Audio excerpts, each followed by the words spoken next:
Welcome. If we haven't met, my name's Corey. Thank you for trusting me in going along this 21-day devotional.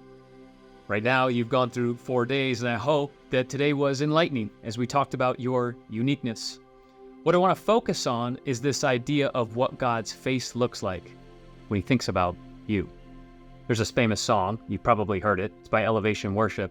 It's called The Blessing, and all they do is highlight Numbers chapter 6, verses 24 to 26. Those verses say, "The Lord bless you and keep you. The Lord makes his face shine on you and be gracious towards you. The Lord turn his face towards you and gives you peace." Two thoughts from this passage of scripture.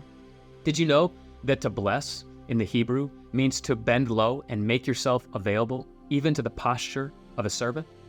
Jesus even reiterated this idea when he said that he did not come to be served, but to serve.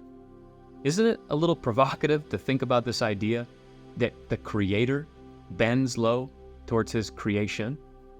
The second thing I want to highlight is this idea that God's face shines towards you. If you were to look this up in the original Hebrew, there's a lot of definitions for this idea. Some of them are this idea that God's face lights up when you walk into a room, or that he smiles with his eyes, smiles with his lips. I want you to spend some time thinking about that today.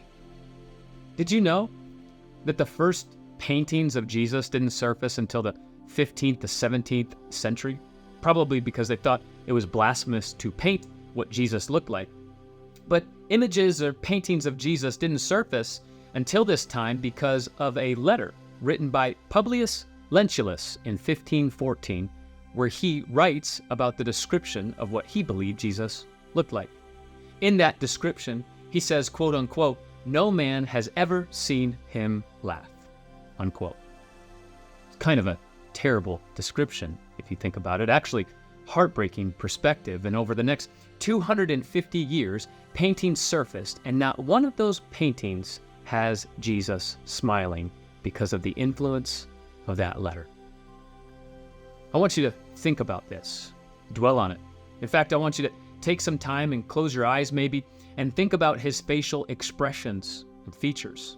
Take a minute to process this, and after you've spent some time thinking about this, I want you to go back to the devotional and journal or draw your experience and what the Spirit might want to reveal to you today.